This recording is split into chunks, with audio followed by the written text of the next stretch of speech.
Thank you, everyone, for being here. And Kathy, thank you so much for your time. It's an incredibly interesting time, I'm sure, to be running a defense prime. And I wonder how you're thinking, not just about Northrop Grumman's wartime footing now, but how the current conflict we are embroiled in the Middle East has made you consider what wartime footing of the future needs to look like. Well, first of all, thank you for having me. It's great to be with you, and it is a dynamic time in the industry that Northrop Grumman operates in. We are certainly on a wartime footing because we've been quite active supporting the administration in operations around the globe, as you know, and at the same time working to build the capability and capacity that we need for the future, both as a nation and for our allies. So that work for us has meant expanding across much of our portfolio in the ability to build faster and building plants that allow us to have the capacity so that we can accelerate the rate at which we are building product and delivering them to the U.S. government. Well, and on that exact point, obviously with the depletions we have seen in the Middle East, this administration wants to be rebuilding munitions specifically. They want them ASAP. And I wonder how prepared the defense industrial base and the supply chain is to meet that moment now, or if there are areas in which more serious investment is crucially needed. There's certainly the need for more investment, but I will say that we have been investing. When you look at the work that we've been doing in our company, we didn't start this last year or even a couple of years ago. Certainly as we saw increases in national security spending, both by the U.S. and our partners around the globe, we started to plan for and build capacity for that moment.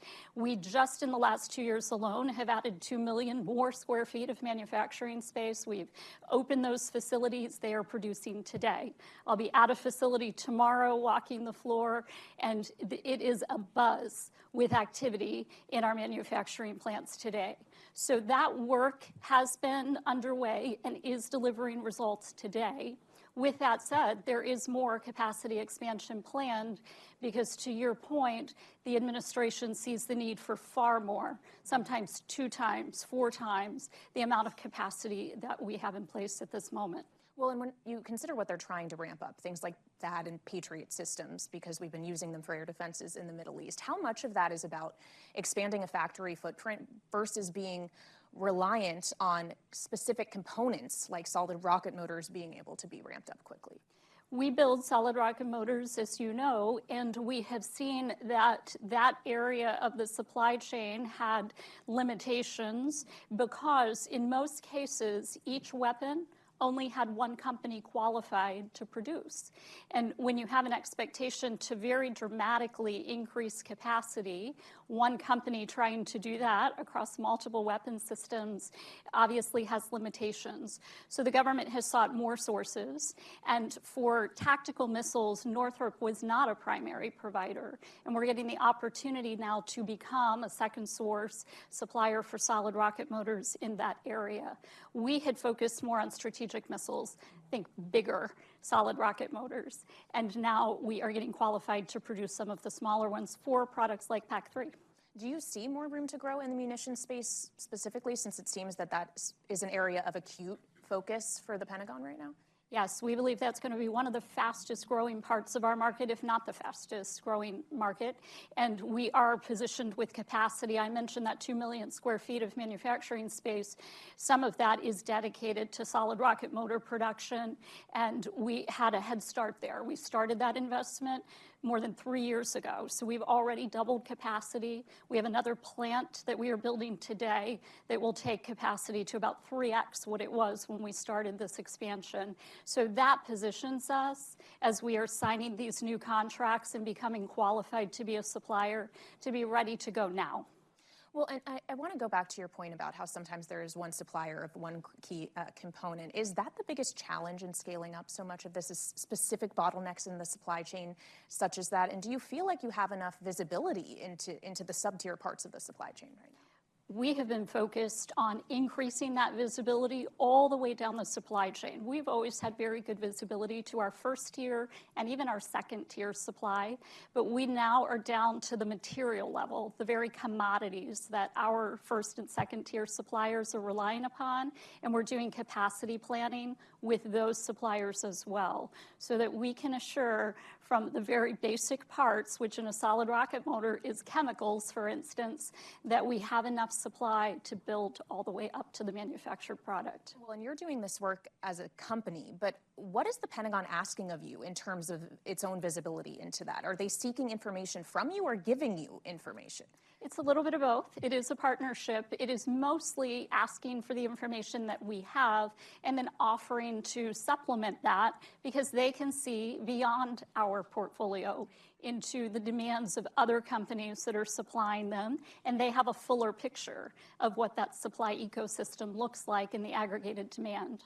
Well, trying to get that fuller picture on the Pentagon side, the Deputy Defense Secretary Feinberg sent out a memo just last week asking for more specific cost and pricing data. And I wonder what your reaction to that was and whether or not it is asking for something overly burdensome for you and other companies, or if this is relatively on par with what Northrop already would be providing as it seeks a contract. In most cases, we're already providing that data today, and we have systems set up that allow us to collect it, and we are all for transparency, and so we're happy to provide it. There are companies that don't have systems, they're called cost accounting systems, that collect that data and have auditability and transparency to the government for that data today. And so I am sure that from some in industry you might hear that this is going to require them to take extra steps. For the most part, this is something that we already are structured to do. Well, and let's talk about different contracts you may be doing that for. Northrop is competing right now for a Navy fighter. The FAXX could be awarded sometime soon. And I just wonder what you feel is the company's positioning right now in terms of being well positioned to potentially have to develop that program from the ground up while also trying to scale up everything else, B-21 included. Yes. We've spent a lot of time looking at how we will execute the program, and I feel confident in our team's ability to do that with all of the other things that we have underway. For each team gets a dedicated set of individuals who are focused solely on executing that program, and at the same time, our company has resources that can surge to support aspects of our business like an FAXX program, which would have a steep ramp at the beginning. And that has worked very well for us. We perform well in those early days to get a program off to a running start. And in this case, we've ensured that we have suppliers ready to do the same, investing alongside of us and prepared to execute. Well, can you broadly outline, and you don't have to get too specific, but what the Pentagon Defense Industrial Base experts have wanted to see from you in terms of sourcing material? They have asked for transparency into our supply chain on most of our contracts, and we are providing that to them.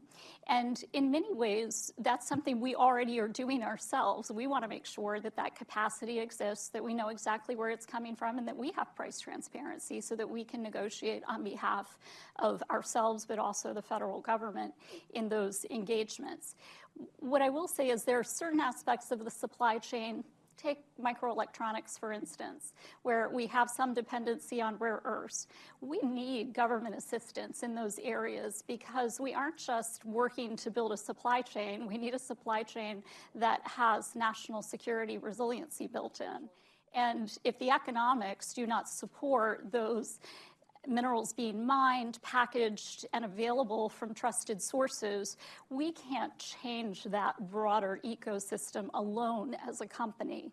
The federal government can bring together tools in their toolbox that allow them to do that, whether it's just basic foreign policy, whether it's through laws and regulations, or whether it's through subsidies and financing to support those industries. So you see that happening, and that's really important to bolster the resiliency of our supply chain at the lowest level. Well, because you raised rare earths and critical minerals, I wonder if you get concerned at all as you see, for example, the U.S. potentially threatening to secondary sanction Chinese banks over providing financial lifeline to Iran. If China could choose to retaliate by once again slapping export controls on those things. Do you have stockpiles that you can draw upon? I just wonder at what point it would become mission critical that be an issue that be resolved for the sake of the defense industry.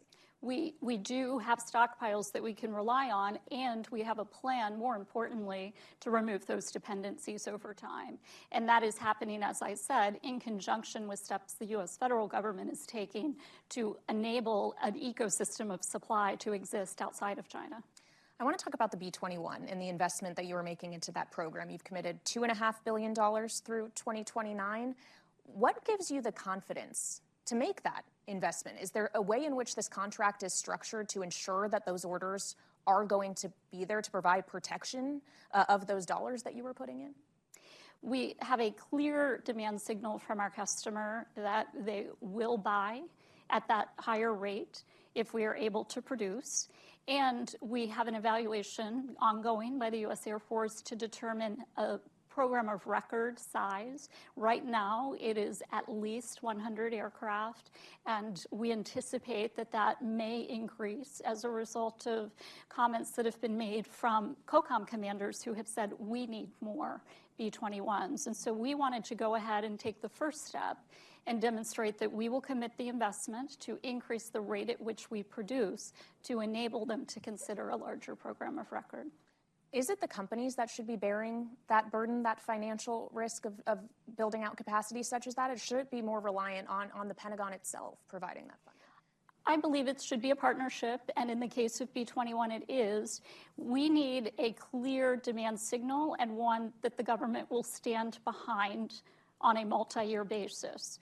What then they should expect of us is that we will commit the resources and make those investments, and then back to the government, we should expect a fair return for those investments.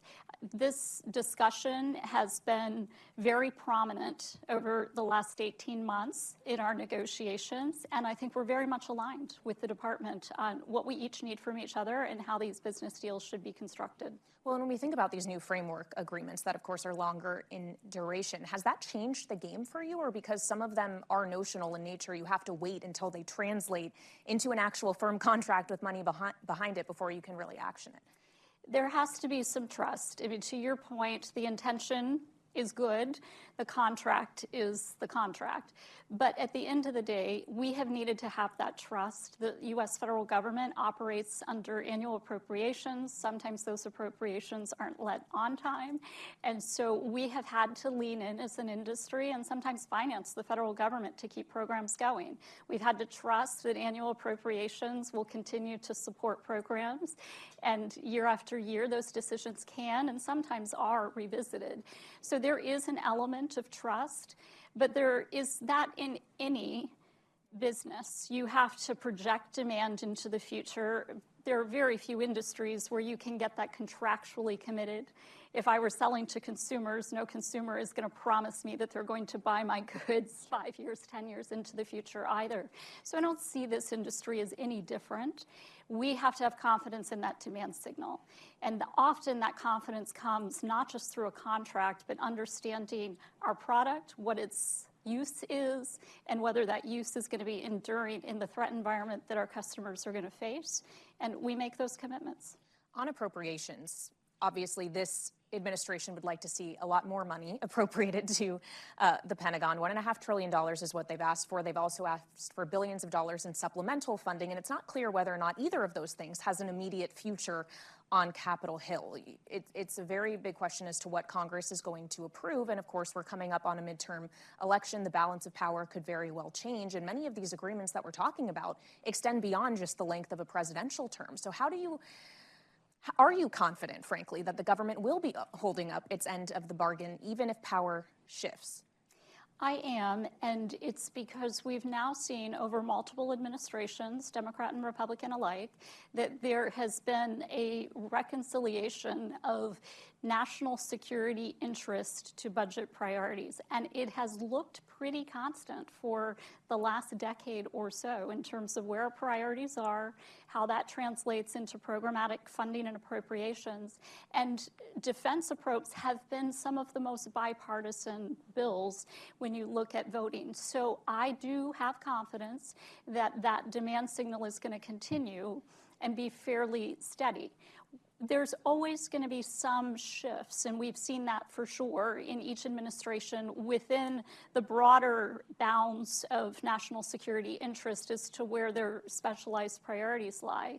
And we need to be, as an industry, able to adapt to the threat environment as well as an administration's policies and priorities. But at the end of the day, we've seen more commonality than we have difference.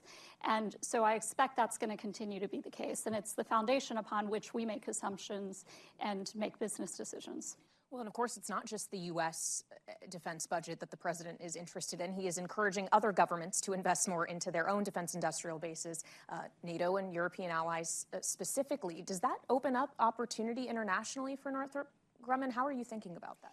It does. We are seeing the most robust demand environment, not just in the United States, but globally, that we've seen in a very long time. And it is driven by this broader threat landscape. Europe has gone through quite a transformation in terms of focus on national security as a government spending priority. And we have seen that now endure since the Russian invasion of Ukraine, and expect that will continue to be the case. The Middle East has been a strong source of demand and is at an elevated level now, even considering recent events. And Asia has been a growing marketplace for us for years, and expect that to continue. So when you look across the globe, it's not just one area of strength that we're seeing in national security spending. It's very broad-based, and it's for common products. So that's another interesting dynamic. We can take a product line and it is applicable, whether it's missile defense, space. These are growing areas of interest all over the globe. Well, so is it going to end up that it's a lot of joint ventures as all these different parts of the world are investing in their own defense industry? Is it going to be localized in some way and you have to work your way in? How do you envision it?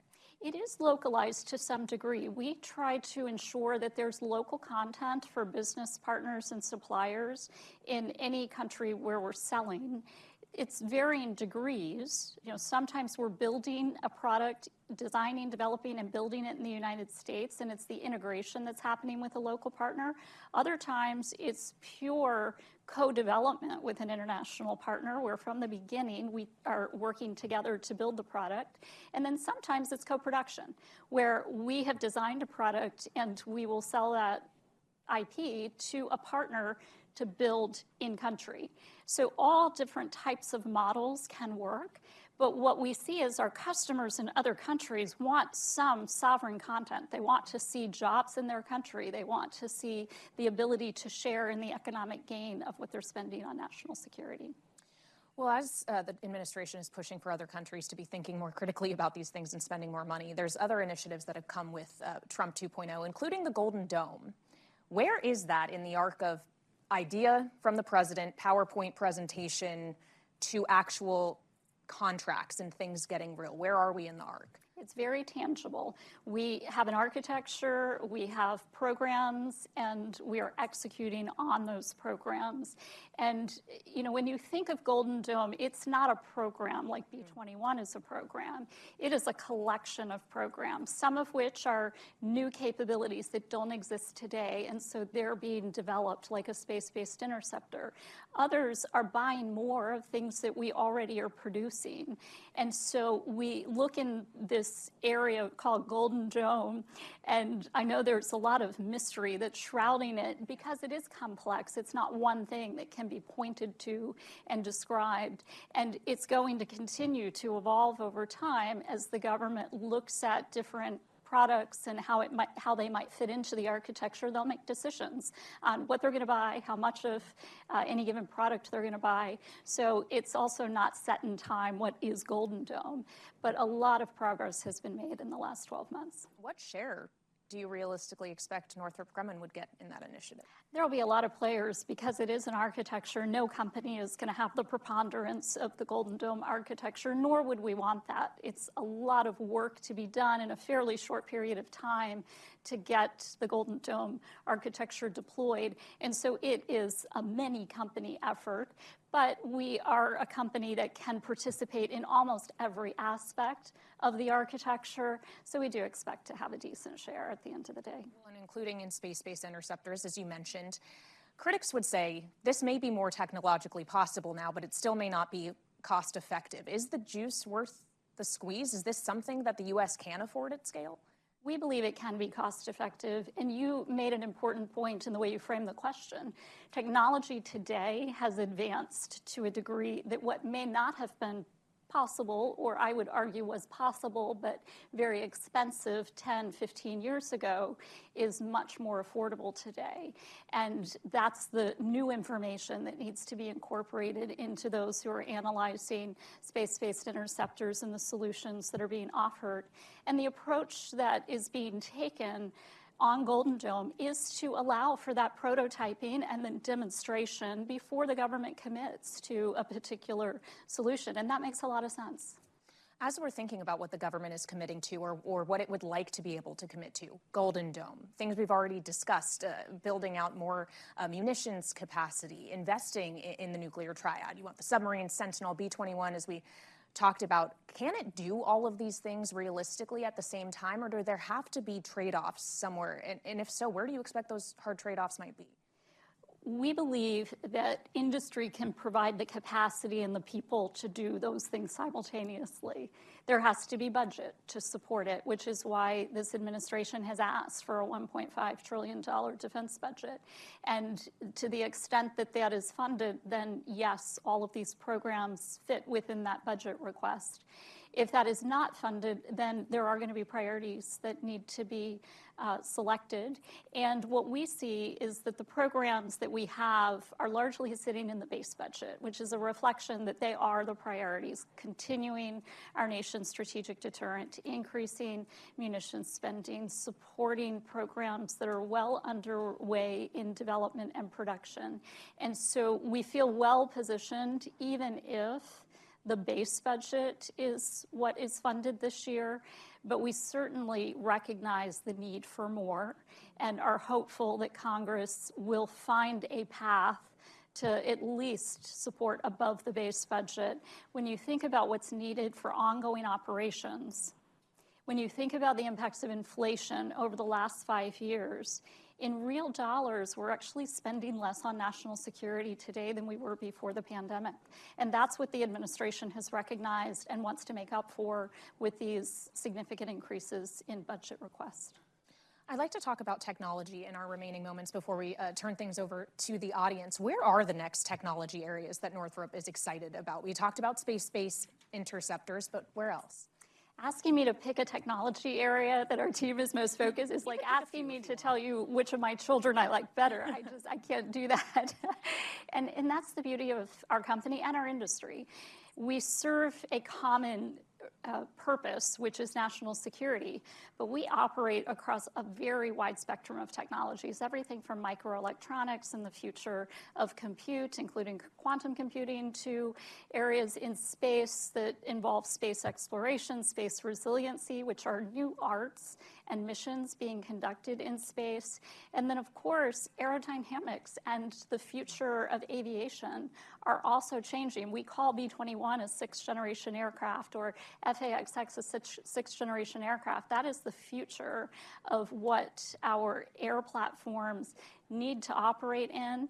And that, too, is an evolving area of science and material science. So we are excited about all of those areas. There is no favorite child.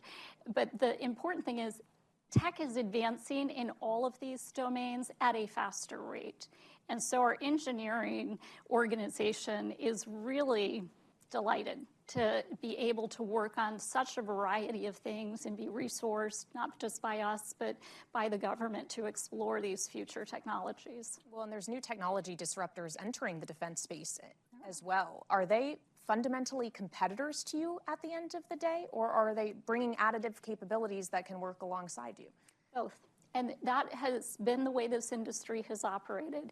It's a bit unique. Most industries, you compete with companies, and you rarely partner with companies in your own industry who do similar things to what you do. Ours is different. We often find ourselves collaborating with big and small companies alike, companies that are older than us and companies that are much younger. And that's how it works. You have to be open to taking good ideas and technology from a wide variety of partners and embracing them into a solution for the good of our warfighter and the taxpayer. And we are very open to that. Everything doesn't have to be invented in Northrop Grumman for us to bring it forward in one of our solutions. So is it mostly partnerships with these players then, or could you see Northrop Grumman at one point absorbing them, acquiring them? We could see ourselves doing that. I'm not sure that in the near term serves the interest, right? There's a big market to be served, and more competition to serve it is a good thing. And we will compete vigorously with these companies while they're offering something different than us. But when we partner together, we will operate as complete teammates. And we know how to do that. It's how the industry works. And we embrace anyone who comes into the industry to do the same, because that's what's best for our customers. And finally, how are you thinking as a CEO about AI, especially a CEO that has the cyber experience you do? Is this something that will just bring greater cost savings in a way in which you can take advantage of it, or is there real threat to the speed with which this technology is advancing?